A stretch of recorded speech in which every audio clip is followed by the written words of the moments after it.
Alors qu'il n'y a encore pas très longtemps, si ce n'était pas disponible à l'étranger, on ne le prenait pas. On ne regardait pas si c'était disponible en France ou pas. Et maintenant, quand c'est disponible à l'étranger, on se pose quand même la question de savoir si ce n'est pas aussi disponible en France avec une origine et un label qui s'appelle Fleur de France. Et donc, en général, on privilégie ça, en tout cas ces derniers mois, ce qui est plutôt une bonne tendance. On a plus d'une centaine de fournisseurs. On a distingué en fait l'approvisionnement de proximité à moins de 200 km. Un fournisseur national, un Angevin, qui a une couverture logistique nationale, on va peut-être le considérer, c'est pas peut-être, mais on va le considérer pour un magasin situé à Nantes comme étant un fournisseur de proximité. Donc on fait vraiment le distinguo entre la proximité et le local. C'est des choses qui sont importantes. Nous, on attache une grande importance, non pas sur la communication d'un approvisionnement local, mais sur la mise en avant et une communication institutionnelle concernant l'origine France et notamment la marque collective Fleur de France. Ce qui me paraît intéressant, c'est plus de communiquer localement, j'entends localement magasin dans le lieu par physique magasin. du magasin, effectivement, sur certains producteurs et fournisseurs avec lesquels on travaille et qu'on voudrait mettre en avant vis-à-vis de nos clients.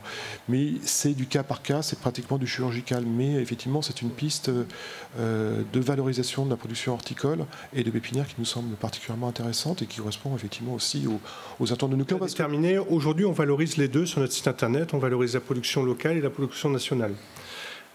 Parce qu'on sait que ça correspond à une attente du client et parce que ça nous fait aussi plaisir de porter haut nos engagements en termes d'approvisionnement. Aujourd'hui, on fait plus en local qu'en national. C'est assez étonnant, mais en fait, on est à 10 bornes de la Belgique, donc on a de la production belge qui rentre dans le local. On détermine, nous, comme local, une production qui va avoir lieu dans un rayon de 150 km aujourd'hui. Mais c'est quelque chose qu'on valorise par des logos. Donc chaque plante qui vient d'une production française, il y a marqué production française, production locale, il y a marqué production locale. Et au-delà de cette problématique qui est tout à fait vraie et qu'on respecte beaucoup du local et du national, se pose pour nous globalement le problème de la sécurisation des appros. Et c'est vrai que ça englobe quand on peut et avec grand plaisir du national et du local, mais on se doit vraiment de pouvoir couvrir l'ensemble de notre gamme qui, je le rappelle, est relativement importante. On a à peu près 17 000 références en végétal. Et aujourd'hui, on a un équilibre entre l'offre et la demande au niveau de la production, surtout quand on sort des sentiers battus comme nous, et encore plus en période post-Covid, qui nous oblige, nous, à prendre des positions très fortes auprès de la production.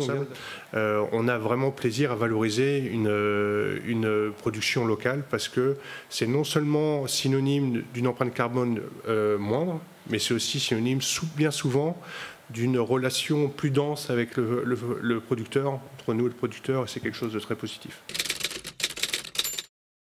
Ça veut dire qu'autour de la table, on va avoir des gens qui se réunissent en dehors des traditionnelles oppositions concurrentielles. Donc on va avoir des producteurs qui sont normalement concurrents, mais qui vont venir ici pour discuter des leviers de croissance de la filière. Et on a aussi autour de la table des distributeurs qui nous rejoignent pour qu'on ait vraiment une globalité de vision de ce que la filière demande aujourd'hui.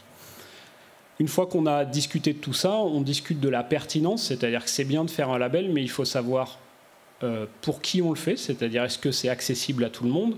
Il faut savoir comment on le contrôle, parce que c'est bien de dire que les produits viennent de France, mais il faut aller vérifier qu'ils viennent de France, parce que sinon la promesse qu'on fait aux consommateurs n'est pas tenue. Et ensuite, il faut le communiquer. Et donc, il faut être sûr qu'à chaque moment, on a bien le discours qui est adapté à la cible qu'on a pour que le client, quand il voit ce logo-là, il sache tout ce qu'il y a derrière. L'idée, c'est pas de lui dire techniquement tout ce qu'il y a, mais c'est simplement ce qu'il y a. Ça veut dire que ça vient de France et c'est produit avec un label de qualité. De dire, nous, grossistes, on doit être capable, et les distributeurs en règle générale doivent être capables de s'engager avec la production pour développer la production française, parce que le paradoxe aujourd'hui, c'est qu'on voit qu'il y a une tendance de fond. Mais cette tendance de fond, aujourd'hui, on est confronté à une divergence entre l'offre et la demande. C'est qu'il n'y a pas suffisamment d'offres sur le marché aujourd'hui pour satisfaire la demande. Cette offre n'est pas suffisamment disponible. Et il y a une distorsion entre les bassins de production d'un côté et les bassins de consommation de l'autre. Nous, notre métier, c'est justement de rapprocher la production des bassins de consommation. Et là, on considère qu'on a un rôle essentiel à jouer dans la filière. Donc, nous, en tant que grossistes, on est prêts aujourd'hui à contribuer évidemment à la redynamisation de la filière horticole française, mais on considère qu'il y a un rôle essentiel de travail sur les rôles et responsabilités de chacun. On pense légitimement qu'on a un rôle fondamental à jouer dans la filière parce que cet aspect logistique, on l'a. On l'a dans notre trip, c'est notre métier. La logistique amont, la logistique aval, c'est notre métier, c'est ce que sont faire.